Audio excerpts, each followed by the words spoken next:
नमस्कार। उत्तर प्रदेश चुनावी आंकड़ों के साथ स्वागत करते हैं और आज हम बात करने वाले हैं उत्तर प्रदेश के लिए अवध रीजन की 118 विधानसभा सीटों के संपूर्ण आंकड़े, क्योंकि अवध रीजन को सबसे महत्वपूर्ण माना जा रहा है और इस वक्त उत्तर प्रदेश में सबसे महत्वपूर्ण अवध ही है, क्योंकि अवध को लेकर हर एक राजनीतिक दल अब कहीं न कहीं चुनावी मैदान में उतर चुका है। तो यहाँ के चुनावी आंकड़े क्या कहते हैं और यहाँ पर किसका पलड़ा कितना भारी नजर आ रहा है, संपूर्ण आंकड़े आपको अवध रीजन के देने वाले हैं, क्योंकि अवध रीजन काफी महत्वपूर्ण माना जा रहा है। लेकिन बड़ी खबर उत्तर प्रदेश चुनाव को लेकर कि इस बार 5 से 6 चरणों में उत्तर प्रदेश में चुनाव हो सकते हैं और यहाँ पर बात करें तो जनवरी के शुरुआती महीने में ही यहाँ पर चुनावी तारीखों का ऐलान हो सकता है।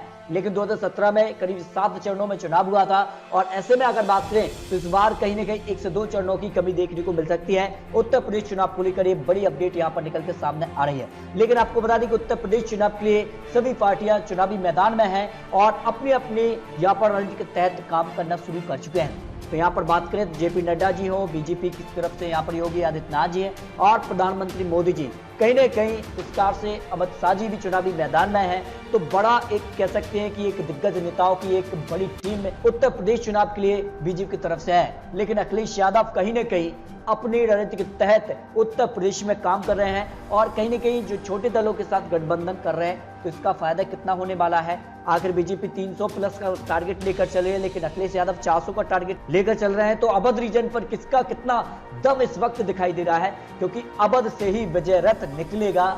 अब किस पार्टी का निकलने वाला है इसके भी संपूर्ण आंकड़े देने वाले हैं, क्योंकि ऐसे में अवध रीजन पर क्या महत्वपूर्ण आंकड़े बन सकते हैं और यहाँ का सियासी माहौल क्या कहता है।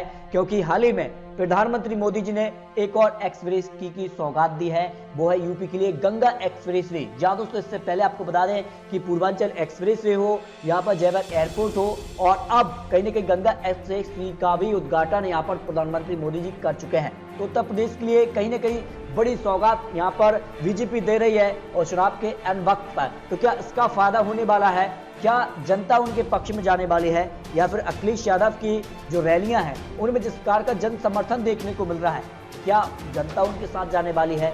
इसको लेकर संपूर्ण आंकड़े उत्तर प्रदेश चुनाव के लिए अवध रीजन को लेकर सामने आ चुके हैं। इसके आपको संपूर्ण आंकड़े यहाँ पर देने वाले हैं। तो यहाँ पर बात करें तो जिस प्रकार का माहौल उत्तर प्रदेश चुनाव में देखने को मिला है। लेकिन आपको बता दें कि उत्तर प्रदेश के लिए अगर बात करें लखीमपुर खीरी, सीतापुर, लखनऊ, अयोध्या, कन्नौज, फर्रुखाबाद, औरैया, ये कुछ महत्वपूर्ण जिले हैं जहां पर हर एक पार्टी पूरी नजर बनाई हुई है, जिसमें हरदोई, बाराबंकी, कानपुर देहात, रायबरेली, उन्नाव, इटावा, कानपुर। जहां दोस्तों आपको बता दें कि हर एक यहां पर जिले के लिए एक महत्वपूर्ण वोट बैंक है और ऐसे में यहाँ का चुनावी आंकड़ा क्या बन सकता है। इस बार अगर बात करें तो जिस प्रकार से यहाँ पर बीजेपी ने जातियों को साधने की कोशिश कर रही है, लेकिन दिग्गज ब्राह्मण नेताओं के साथ मंथन और कई बड़े दिग्गज ब्राह्मण नेता समाजवादी पार्टी ज्वाइन कर चुके हैं। और इसमें अगर बात करें तो बीएसपी के कुछ महत्वपूर्ण यहाँ पर एमएलए हो या फिर सांसद पूर्व रहे, वो समाजवादी पार्टी ज्वाइन की है। बीजेपी को भी झटका लगा है, कुछ एमएलए और यहाँ पर कह सकते हैं बड़े दिग्गज नेता ब्राह्मण चेहरे जो है समाजवादी पार्टी ज्वाइन कर चुके हैं। तो बीएसपी ने ब्राह्मणों को जोड़ने का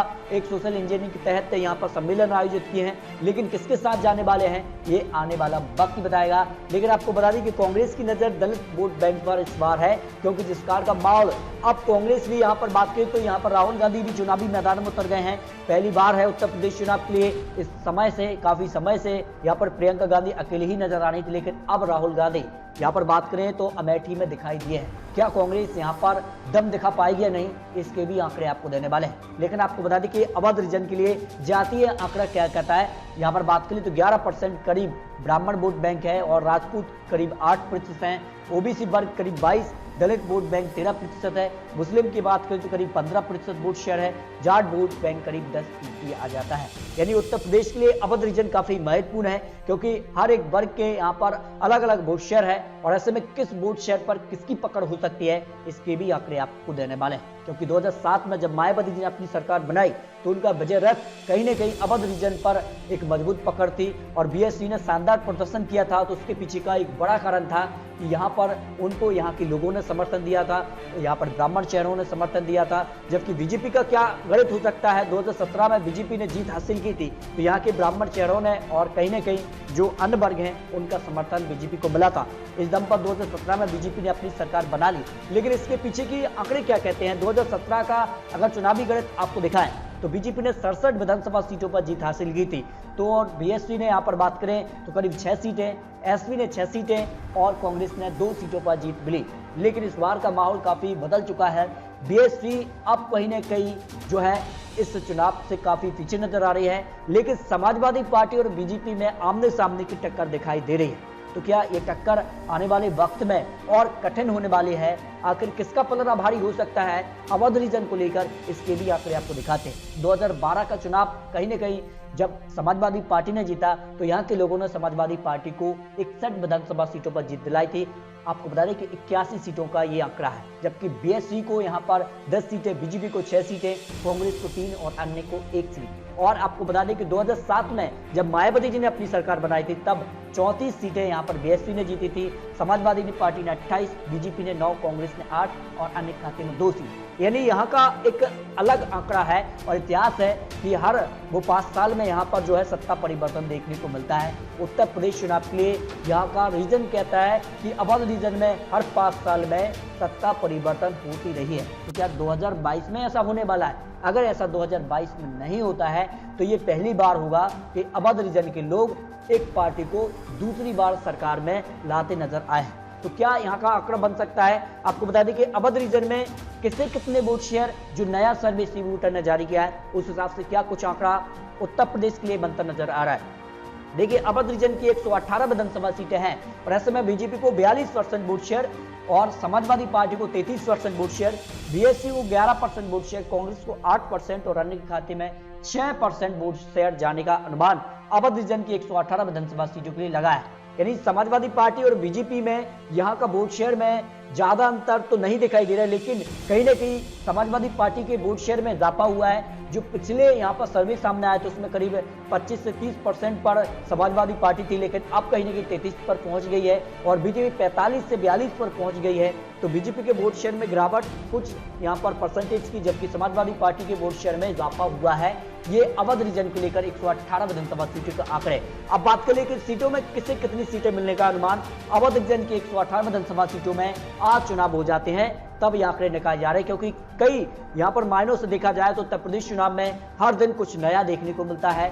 यहाँ लखीमपुर खीरी यहाँ पर विवाद हो या फिर कह सकते हैं उत्तर प्रदेश के लिए नई सौगात प्रधानमंत्री मोदी जी दे रहे हैं और योगी उत्तर प्रदेश के लिए उपयोगी, ये भी एक नया यहाँ पर जो है नारा निकल कर आया है, लेकिन इसको पलट दिया है अखिलेश यादव ने और कह दिया है कि योगी उत्तर प्रदेश के लिए अनुपयोगी। तो क्या कुछ होने वाला है, इसके आंकड़े तो आने वाले वक्त में बदलेंगे, लेकिन फिलहाल अवध रीजन को लेकर जो है भाजपा को 68 से 72 सीटें मिलने का अनुमान है, समाजवादी पार्टी को 40 से 44 सीटें, बीएसपी को 3 से 7 सीटें, कांग्रेस को यहाँ पर 0 से 3 सीटें, अन्य खाते में 0 से 2 सीटें। यानी कहा जाए अवध रीजन में 2017 में समाजवादी पार्टी को केवल 6 सीटें मिली थी, लेकिन अब सर्वे के आंकड़े कह रहे हैं कि 40 से 44 सीटों पर समाजवादी पार्टी पहुंच रही है। यानी अवध रीजन में समाजवादी पार्टी को 2017 के मुकाबले कई ज्यादा फायदा दिखाई दे रहा है।